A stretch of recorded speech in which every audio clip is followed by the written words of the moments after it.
Vamos estar com os irmãos aqui no dia do Senhor, com a igreja do Senhor, adorando ao Senhor e diante de sua palavra agora, para de fato nós sermos edificados e santificados por ela.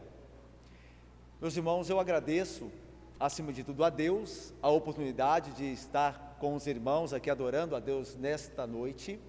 Agradeço ao reverendo Joel Teodoro pelo amável convite.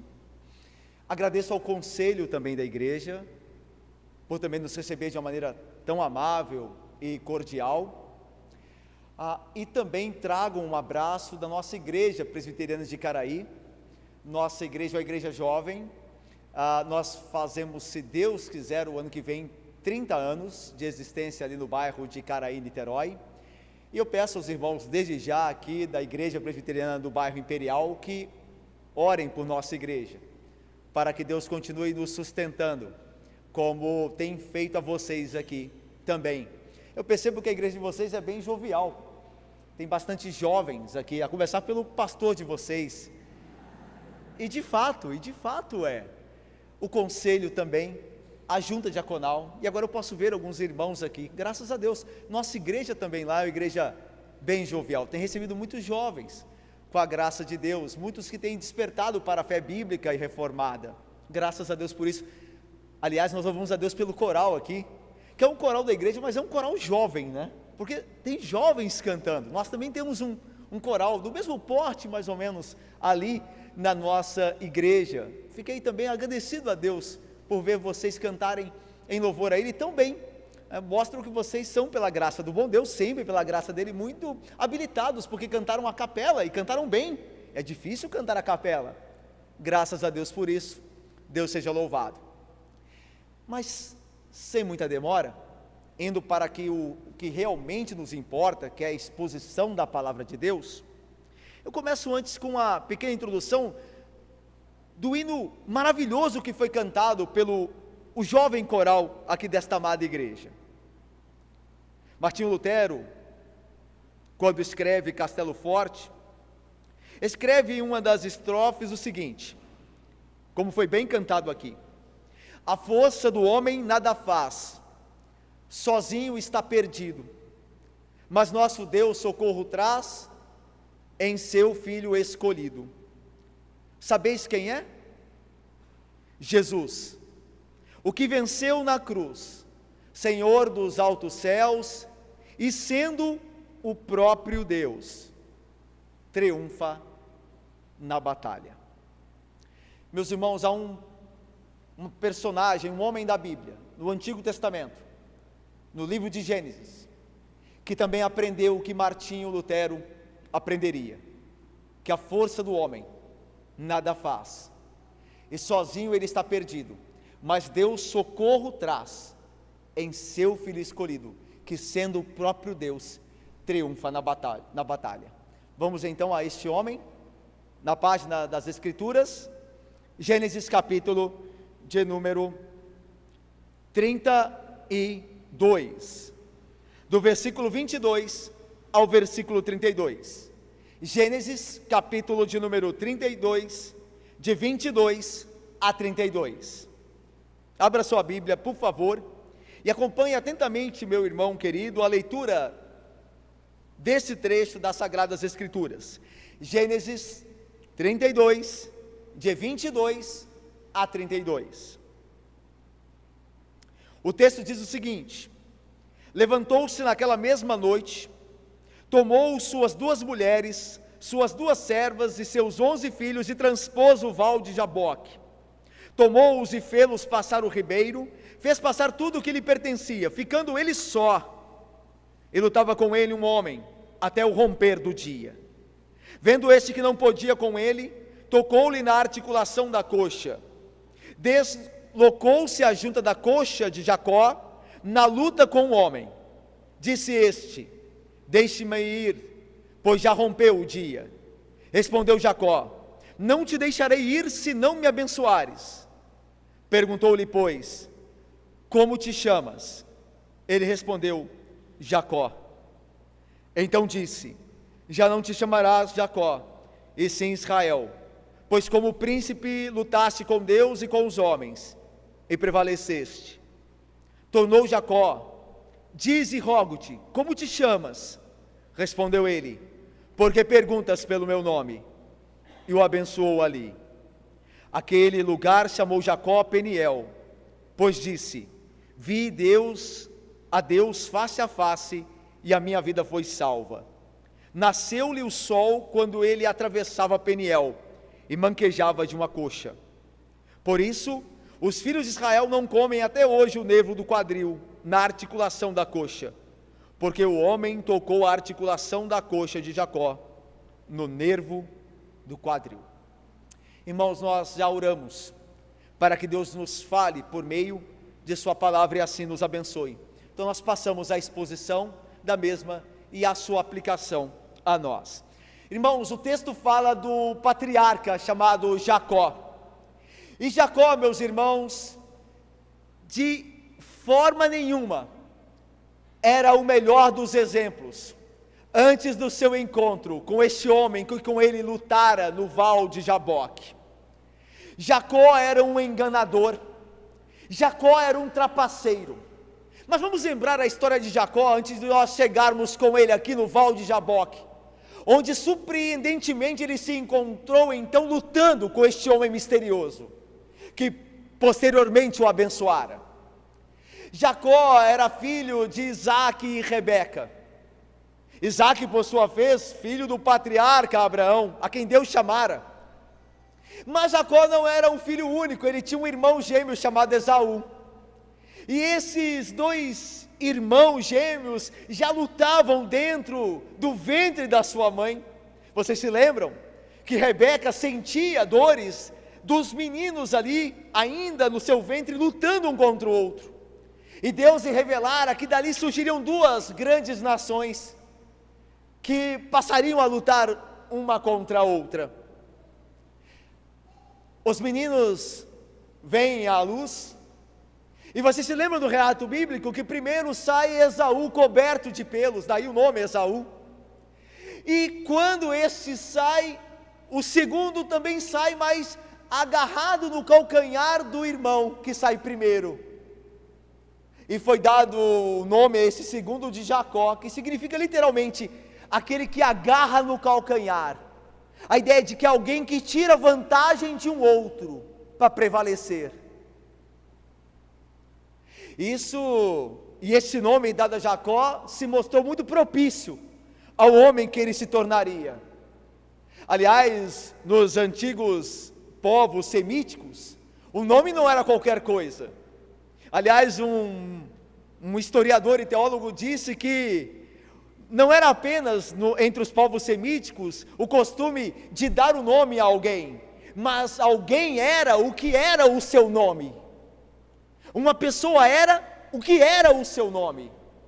Jacó era aquele que tirava vantagem.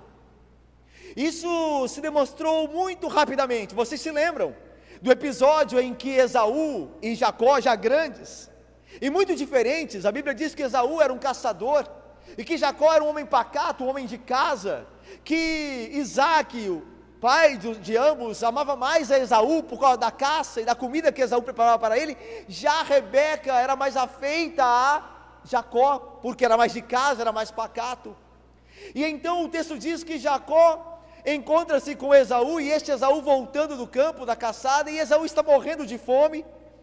E Esaú, como primogênito, aquele que nascera primeiro, com o direito da primogenitura, de receber em dobro o que de fato o irmão merecia só em parte, ou receberia só em parte. Esse era o direito da primogenitura. O primeiro, o filho mais velho, receberia sempre mais. Ele então, Esaú, chega esfomeado e vê Jacó com um prato de lentilhas, e então diz: dai-me desse prato de lentilhas, senão desfaleço. E então Jacó diz: darei, mas em troca do direito da primogenitura. E como Esaú era um ímpio, um perdido, um pecador, assim também como Jacó se encontrava naquele momento, não pensa duas vezes e então aceita a proposta de Jacó, dando-lhe assim a palavra do direito da primogênita passar para ele por um prato de lentilha. E veja, Jacó já se mostra um aproveitador, porque ele se vale da fome do irmão para pressioná-lo para aceitar a barganha e receber o direito da primogenitura. Mas não só isso, vocês se lembram também que Jacó queria mais. Ele queria prevalecer à custa do seu engano para com os outros.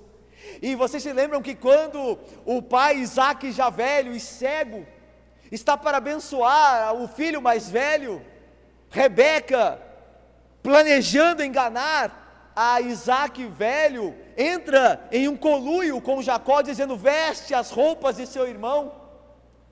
E então cobriu o peito de Jacó de pelos, porque Esaú era assim. E então apresenta-se Jacó diante de Isaque, dizendo que era Esaú. A princípio Isaque velho, já cego, não reconhece, mas pega onde estava ali o pelo falso no peito de Jacó e entende ser Esaú, e chega mais perto e cheira a roupa de Esaú e diz: é Esaú, e abençoa Jacó no lugar de Esaú. E quando Esaú chega dizendo: pai, eu vim tomar a sua bênção, receber a sua bênção, Isaque diz: veio outro no teu lugar e recebeu por ti. E então Esaú diz: Jacó fez isso. Não é porventura o nome dele enganador? Não é Jacó o seu nome? Pois eu esperarei meu pai morrer, disse Esaú, e então eu matarei a Jacó. Veja onde as trapaças de Jacó o levaram, e agora ele tem que fugir de casa. Isso é narrado ainda antes do nosso texto, em Gênesis, no capítulo de número 28, quando Jacó foge de Canaã, onde estava estabelecida a sua família, na terra prometida, e Rebeca diz: foge, senão teu irmão vai te matar, vai para Padã Arã, a casa da minha família, a terra da minha família, e lá você encontrará o meu irmão Labão, teu tio, e fica lá para que teu irmão Esaú não te mate. E então Jacó foge, e vocês se lembram que nessa fuga que ele chega no local, que posteriormente ele daria o nome de Betel, e lá sem nada, ele toma uma pedra e a faz como travesseiro, e ele tem um sonho, e no sonho dele ele vê uma escada, e os anjos de Deus subindo e descendo sobre ela, e ali Deus se revela a ele, prometendo-lhe acompanhar-lhe durante a sua jornada e abençoá-lo. Ele acorda então do sonho e diz: eu não sabia que Deus estava aqui, mas Deus está aqui, e chamou então o lugar de Betel, a casa de Deus. E Jacó então, e é interessante que esse episódio de Gênesis 8, quando ele dorme, Jacó ali naquele local, e é noite, diz o autor de Gênesis, diz Moisés escrevendo que era noite, mostrando o estado da alma de Jacó, a angústia dele, o medo, por assim, que o levou a fugir de seu irmão e da casa dos seus pais, e sair da terra prometida para um território que não era um território de Canaã. E então ele vai para Padã Arã, e em Padã Arã ele chega ali fugido do seu irmão Esaú e de Canaã, e encontra-se com seu tio Labão, irmão de sua mãe Rebeca. E quando ele chega na casa de Labão, ele coloca os olhos em Raquel, formosa Raquel. Ele deseja se casar com Raquel, e ele então chega para o seu tio Labão e diz: eu quero me casar com a sua filha mais nova, porque Lia era mais velha, mas Lia não era bonita como Raquel era. Raquel tinha olhos vívidos, Lia os tinha embaçados, não havia expressão nos olhos de Lia, mas Raquel era formosa. Aí Labão diz: olha, claro, contanto que você trabalhe como aquilo que eu exijo para lhe dar minha filha, você trabalhe 7 anos para mim, então no final de 7 anos eu lhe darei a minha filha. E então Jacó trabalha arduamente os 7 anos, mas a Bíblia diz que os 7 anos passaram para ele como se fosse um dia, o tanto que ele amava Raquel e esperava casar-se com ela. Só que vocês se lembram que no término dos 7 anos, Labão engana Jacó, e faz com que Lia entre à noite na tenda de Jacó, e Jacó consuma o fato, e quando ele acorda ele vê que não era Raquel, mas era Lia, e ele volta a Labão e diz: tu me enganaste. E aí então Labão diz: ora, e aqui é muito interessante, a ideia é essa do texto. Labão diz assim: aqui em casa, aqui na minha casa, o mais velho tem os direitos primeiros, na sua casa, Os mais novos passam a perna nos mais velhos, mas aqui em casa não. Aqui em casa é mais velha a primeira. E assim como Jacó havia enganado, ele é enganado agora. E essa é uma doutrina, irmãos, da retribuição. Uma doutrina muito ensinada na Bíblia, pelo próprio Deus, através dos seus profetas e apóstolos. Tudo o que você fizer a alguém, Deus fará vir sobre a sua cabeça. Se você não se arrepender, tudo que nós fizemos de mal a alguém, Deus, como justa retribuição, fará vir sobre a nossa cabeça. Assim como Jacó enganou, assim Jacó foi enganado. Mas ok, Labão disse: você quer casar com Raquel? Não tem problema, você pode ter as duas, mas mais 7 anos de trabalho. E Jacó então começa a trabalhar, e a Bíblia diz que ele trabalhou como se fosse um dia, porque muito amava Raquel, até então que Labão lhe concede a Raquel pelos mais 7 anos, completando 14 anos de trabalho. A Bíblia diz que depois disso, Jacó vai a Labão e diz: olha, eu preciso enriquecer, eu tenho trabalhado para ti, meu tio, e tu tens enriquecido a custa do meu trabalho, mas eu preciso também estabelecer minha casa, eu preciso de um salário. E Labão diz: olha, assim, com que eu posso te pagar? Aí Jacó diz: das minhas ovelhas, o senhor tem muitos rebanhos, façamos assim, as ovelhas salpicadas, manchadas, as negras serão minhas, e as lisas, as sem manchas serão tuas. Aí Labão diz: tudo bem, pode ser assim. Então você depois veja nos rebanhos, os meus rebanhos que você pastorear, e as salpicadas, manchadas e negras, você pode tirar para ti. Mas antes disso, Labão foi e sorrateiramente tirou todas as ovelhas manchadas, listradas e negras dos rebanhos que ficariam sob a guarda de Jacó, enganando Jacó, prejudicando Jacó. Mas Jacó também era enganador e trapaceiro, não ficou por isso?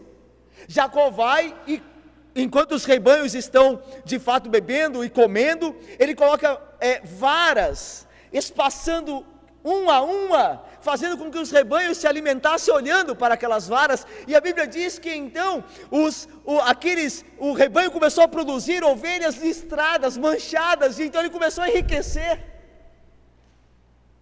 e a Bíblia diz que ele ficou muito rico, ao ponto então de Jacó chegar para suas 2 mulheres, Lia e Raquel, e dizer: temos que ir embora, eu estou muito rico, eu não posso já morar com o pai de vocês.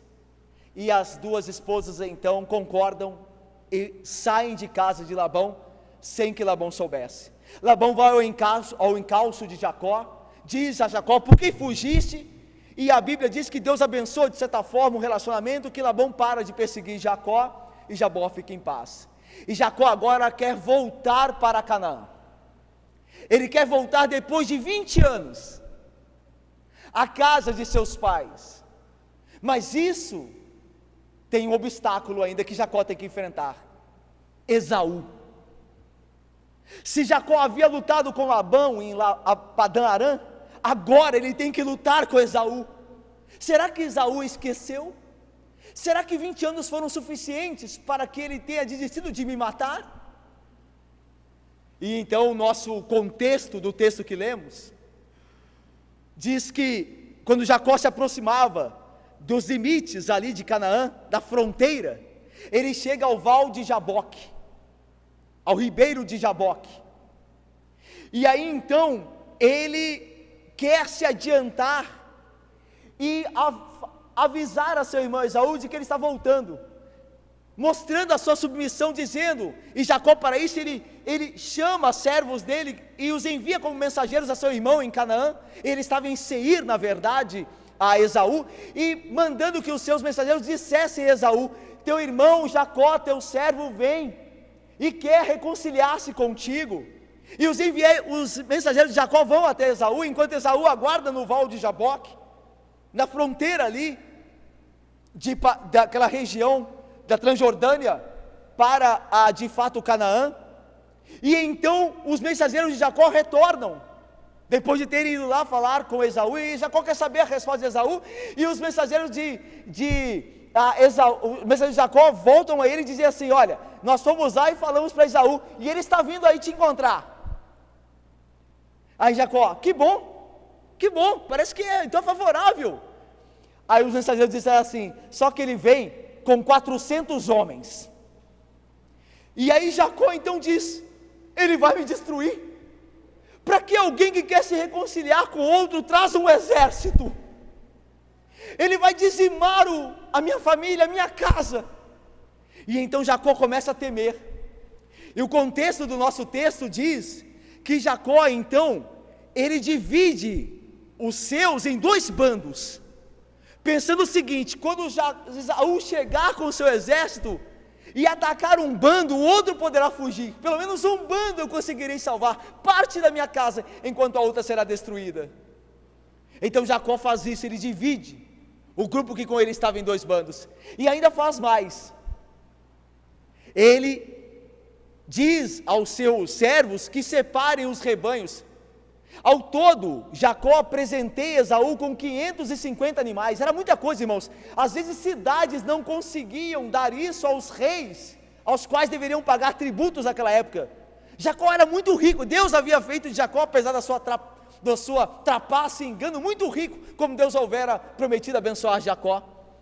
E então Jacó divide grupos com rebanhos para irem a Esaú como um presente para Esaú, como ondas tentando amolecer o coração do seu irmão. Então primeiro vai um grupo com rebanho, depois vai outro grupo com mais rebanho, e assim sucessivamente, para que Esaú fosse amolecido com presentes e mais presentes, e desistisse porventura do plano de matar a seu irmão.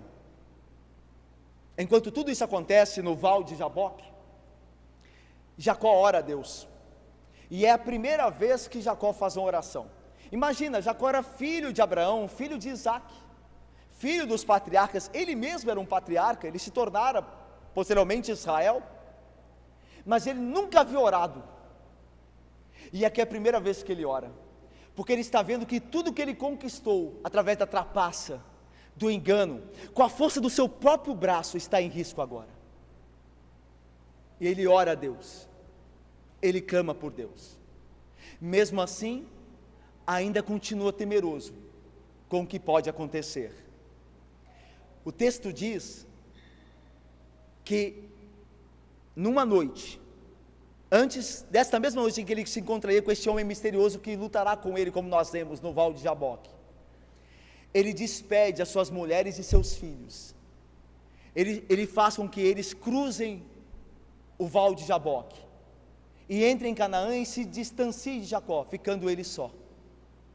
Olha o que o texto diz, versículo de número 22, levantou-se naquela mesma noite, tudo que é narrado do 22 a 32 acontece numa noite só. Levantou-se naquela mesma noite, tomou suas 2 mulheres, suas 2 servas e seus 11 filhos e transpôs o Val de Jaboque. O Val, irmãos, os irmãos sabem, né? O Val é um rio que nós podemos atravessar com água na cintura ou até o peito. É um rio que se dá para atravessar em toda a sua extensão sem submergir, é o Val.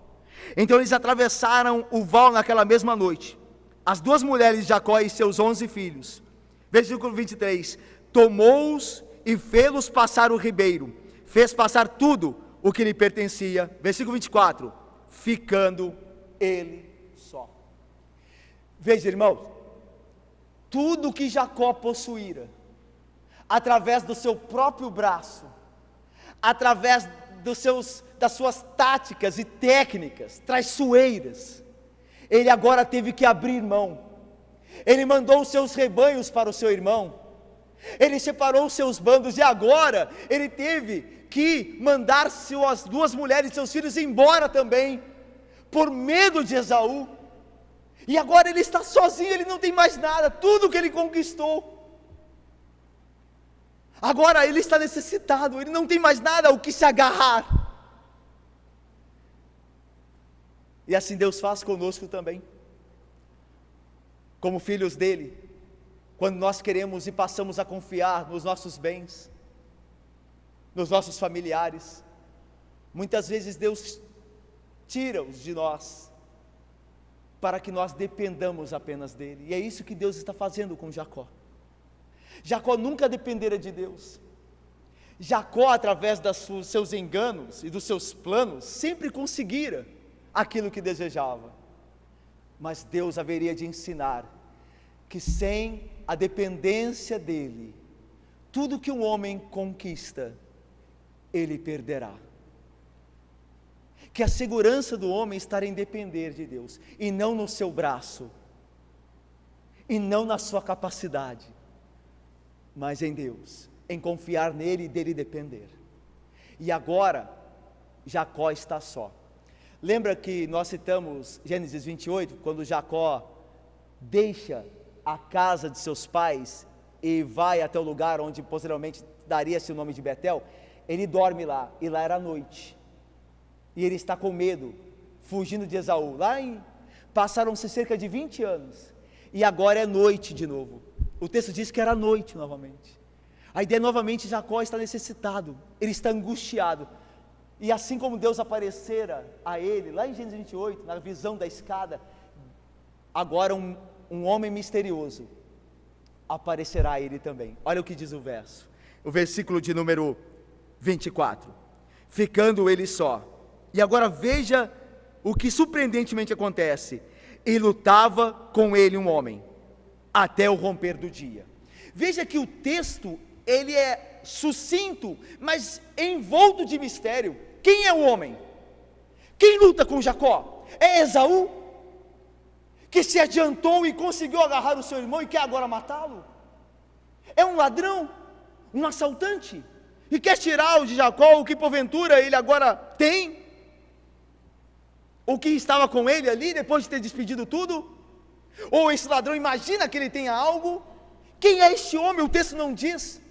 E é de noite, ou seja, o autor de Gênesis, Moisés, quer trazer a mesma incógnita, o mesmo mistério em que Jacó está envolvido à noite, lutando com um homem que ele não consegue ver, a nós aqui também no texto. Nós não sabemos quem é, mas diz então o texto que esse homem lutava com Jacó, e esta luta, essa luta vai até o romper do dia. Versículo 25, vendo este, que não podia com ele, tocou-lhe na articulação da coxa, deslocou-se a junta da coxa de Jacó, na luta com o homem.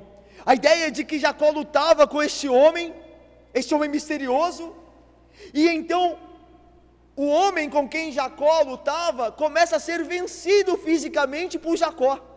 A ideia de que Jacó fisicamente é mais forte do que o homem com quem ele lutava. Mas esse homem misterioso, diz o texto, que toca na junta de Jacó, deslocando a perna dele, e agora ele não vê mais, e não tem mais condição de lutar. Agora a única coisa que ele restara, depois de ter de fato despedido tudo que era dele, a única coisa que lhe restara, a força pela qual ele queria prevalecer desse combate, ele já não a tem. Agora ele foi vencido e humilhado completamente. Ele viu que nada poderia fazer. O versículo 26 diz: disse este, ou seja, o homem misterioso: deixa-me ir, pois já rompeu o dia. Respondeu Jacó: não te deixarei ir, se não me abençoares. O homem misterioso então diz algo, finalmente ele fala alguma coisa. Ele passa a noite inteira, irmãos, lutando com Jacó. E agora este homem profere algo depois de ter vencido Jacó com um simples toque. E o que ele diz? Deixe-me ir, pois já rompeu o dia, eis a luz do sol, e eu devo ir. E Jacó responde a este homem, como que agarrando-se nele: não te deixarei ir, se não me abençoares. Veja, meus irmãos, a figura deste homem misterioso começa a se revelar para nós e para Jacó também. Jacó entende este homem como alguém superior a ele, alguém que pode abençoá-lo. Quem é este homem? Porventura poderia ter perguntado Jacó consigo mesmo, que com o toque me sobrepujou, eu que sou tão forte fisicamente, eu que sempre prevaleci nas minhas disputas, quer por força, quer por engano, ultrapassa. Quem é este homem que me venceu e me debilitou tão facilmente? Será este homem um enviado de Deus? Será um anjo do Senhor? E Jacó então segura nele e diz: eu não te deixarei ir, se não me abençoares. Eu temo meu irmão, ele está vindo para me matar, e eu não tenho mais condição nenhuma de me livrar por mim mesmo. Eu não tenho mais força nenhuma.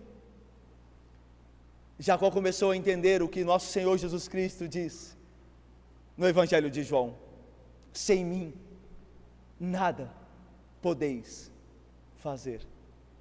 E Jacó começa a entender isso. Eu preciso da tua bênção. Eu não sei quem és ainda, mas eu sei que é superior a mim. Eu sei que é alguém que pode me abençoar. Eu não te deixarei ir, se não abençoares. Essa é uma oração. É a segunda oração que Jacó faz. Essa é uma oração. Me abençoes. Me abençoes. Agora veja a continuação do diálogo. Versículo de número 27. Vamos ler juntos? Versículo 27. Leia comigo, por favor. Leiamos. Perguntou-lhe, pois.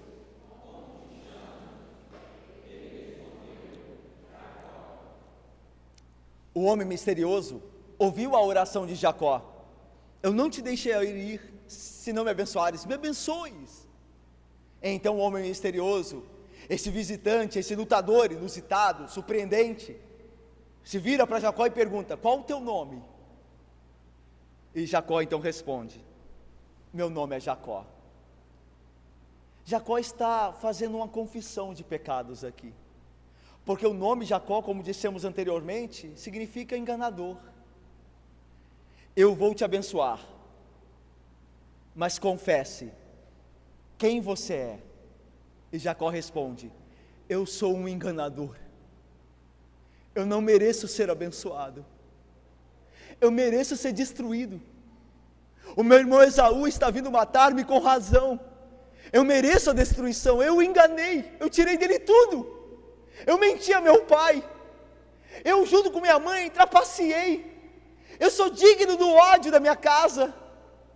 Eu sou um enganador. Eu não mereço salvação. Eu não mereço perdão. Eu sou um trapaceiro. Qual é o teu nome? Lembra do encontro de Jesus com a mulher samaritana?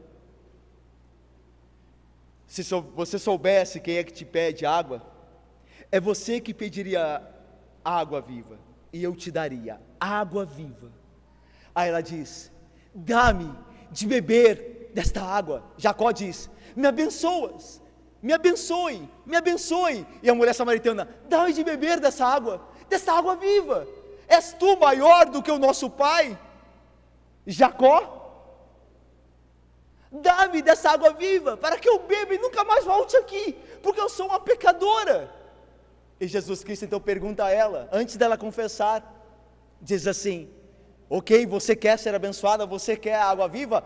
Vai e chama o teu marido. E então ela diz: eu não tenho marido. E Jesus responde: bem disseste, porque 5 maridos já tivestes, mas esse, com quem vive, não é teu marido. Você está em pecado. Você quer beber da água, mas você tem que confessar o teu pecado, você tem que abandonar o teu pecado. E agora aqui, Jacó, qual o teu nome? Você que quer ser abençoado, qual o teu nome? Enganador é o meu nome, trapaceiro é o meu nome, adúltero é o meu nome,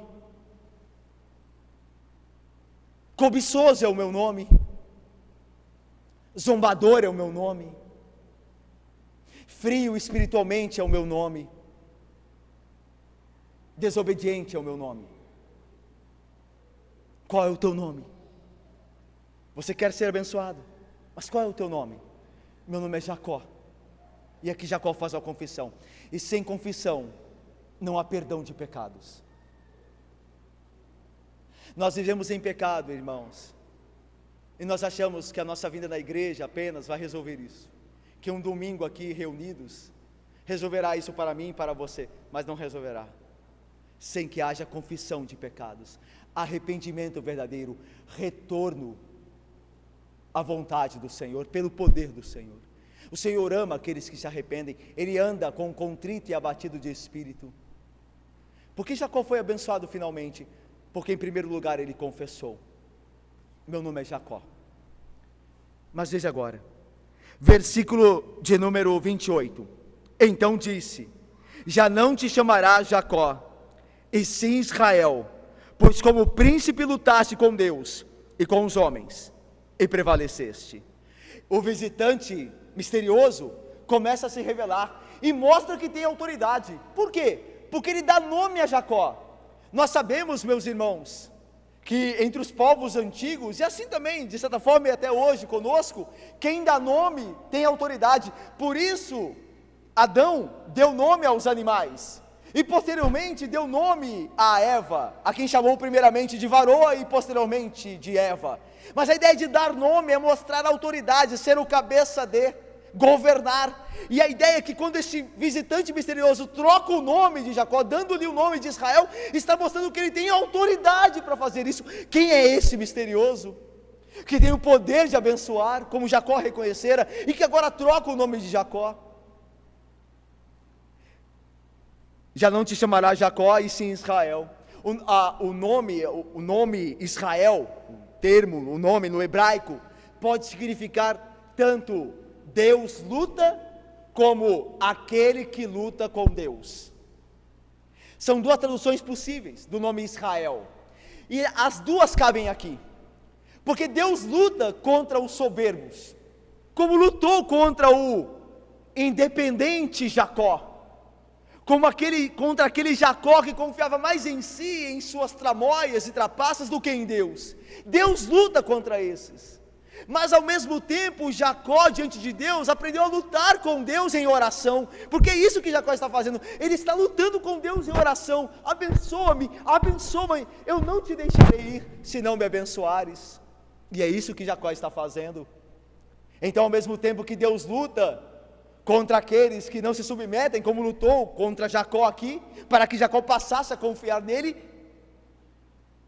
Jacó também lutou com Deus em oração. E Deus se agrada disso, tanto que mudou o seu nome e o abençoou de fato. Veja o versículo então, 28.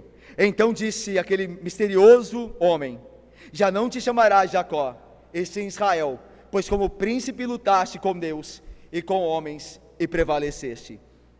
Versículo 29. Tornou Jacó: dize-te, rogo-te, como te chamas? Respondeu ele: por que perguntas pelo meu nome? E o abençoou ali. Agora o visitante misterioso se revela mais ainda, porque Jacó pergunta o nome dele, e ele não diz. No livro de Juízes, na história de Sansão, vocês se lembram que o pai de Sansão, Manoá, possuía uma esposa que era infértil, lembram-se? E eles oram a Deus e ela vem a conceber e dá à luz a Sansão, ok?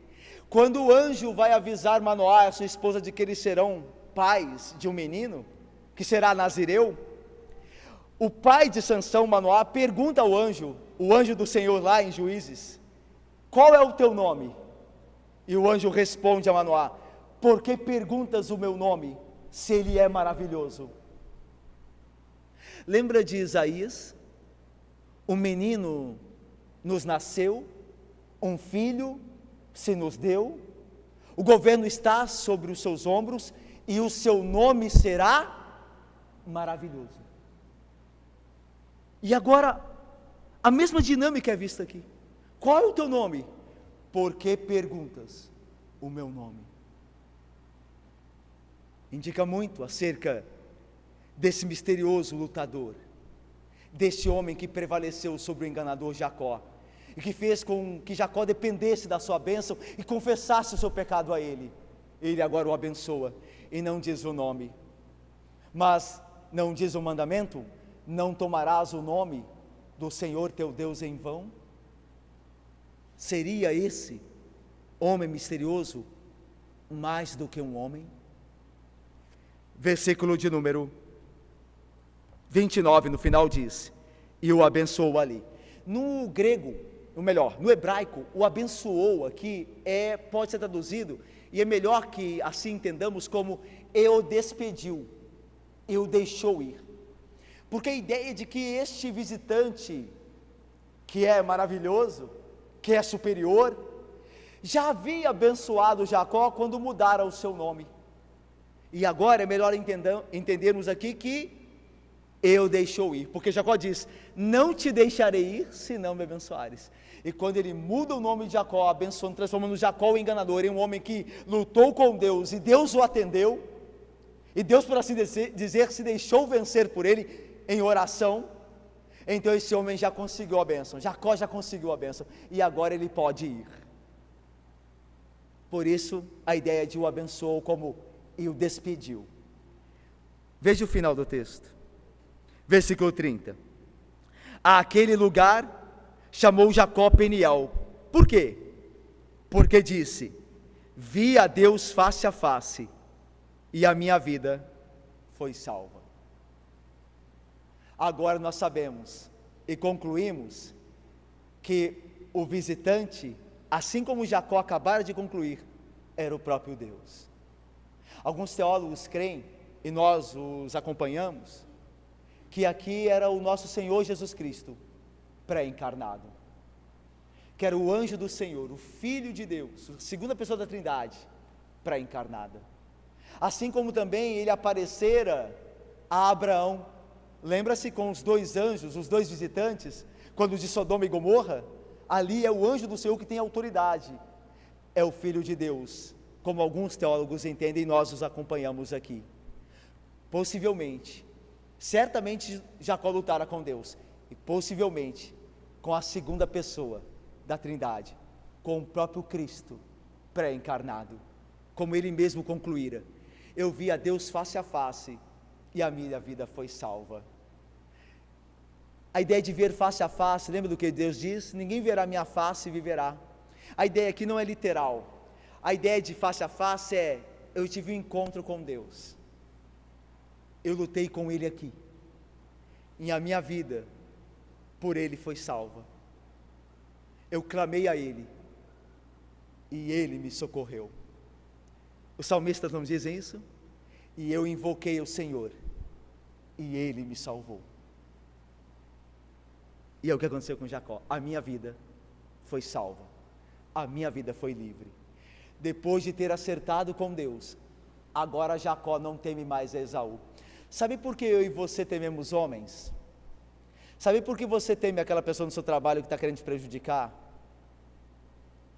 Sabe por que você pode temer alguém da igreja que nos cantos fala mal de você? Sabe por quê que nós tememos essas pessoas muitas vezes? Porque nosso relacionamento com Deus não está correto. Mas se nosso relacionamento com Deus estiver correto, se nós nos arrependermos dos nossos pecados e formos a Deus, então nós não temeremos homem algum. Porque se Deus é por nós, quem será contra nós? Jacó agora não teme mais a Esaú, porque ele diz: a minha vida foi salva. Eu não temo mais, porque Deus me salvou. Eu tive um encontro com Ele, eu me acertei diante dEle, eu confessei os meus pecados, Ele me abençoou e me perdoou. Eu não temo mais a meu irmão Esaú. Tanto que, se nós continuássemos a leitura de Gênesis, nós veremos que Esaú finalmente se encontra com Jacó, e diz o texto que, tendo encontrado com Jacó, pula em seu pescoço, o abraçando, e ambos choram e se acertam, porque Deus abençoou Esaú, como havia prometido abençoar a Jacó. Quando nós estamos bem com o Senhor, tudo vai bem ao nosso redor. Quando nossa vida se acerta verticalmente, o que está na horizontal é também acertado. Nós não temeremos. Versículo de número 31 e 32. Vamos ler juntos, aí terminamos. 31 e 32. Leiamos. Nasceu-lhe o sol quando ele atravessava Peniel e manquejava de uma coxa. Por isso,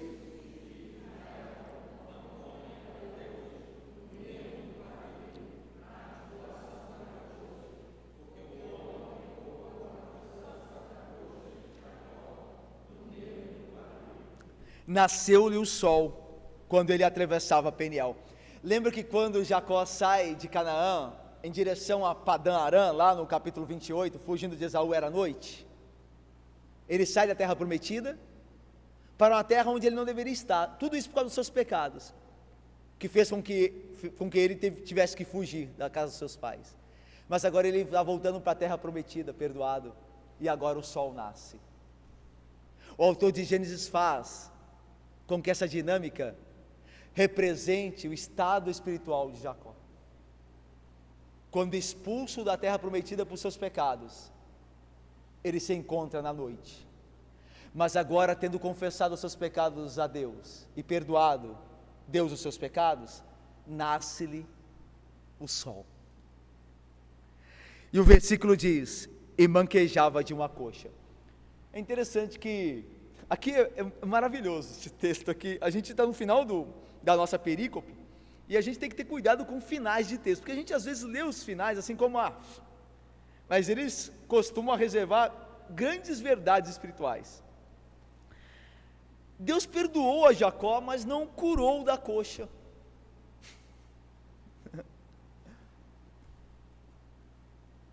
Jacó poderia ter dito: Senhor, ou misterioso, cura-me da coxa.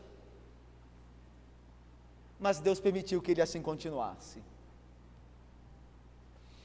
Isso para Jacó se lembrar que em Peniel Deus perdoou os seus pecados, como de fato Deus o fez. Mas ele continuou manco para se lembrar que sem Deus ele nada pode. Às vezes eu e você pecamos na vida e carregamos sinais dos nossos pecados, ainda que Deus tenha nos perdoado, como perdoou Jacó. Mas sabe por que isso acontece? Para que nós nunca jamais esqueçamos de que nós dependemos da graça de Deus. Deus permite que nossos pecados deixem mancha em nossas vidas, para que nós nos lembremos do que nós conquistamos sem Ele, só dor e tristeza, para que nós jamais saiamos debaixo da sua proteção e dos seus caminhos. Lembra de Paulo, o espinho na carne? Para que eu não me ensoberbecesse, Deus permitiu que o mensageiro de Satanás me colocasse um espinho na carne. Deus não quis afastá-lo de mim, como não curou Jacó do manquejar, para que a fraqueza do homem seja revestida do poder de Deus. Versículo 32: por isso os filhos de Israel não comem até hoje o nervo do quadril, na articulação da coxa, porque o homem tocou a articulação da coxa de Jacó no nervo do cabelo. Isso virou um tabu em Israel, quando era se sacrificado os animais para se comerem, então eles tinham cuidado e separavam essa parte do animal, da coxa, da junta, que liga a coxa do animal, lembrando-se dessa história de Jacó. Há um teólogo que disse que às vezes isso acontece conosco, porque os israelitas, durante a sua história posterior a essa história de Jacó, continuaram rebeldes a Deus. É impressionante como às vezes nós guardamos da Bíblia aquilo que menos importa.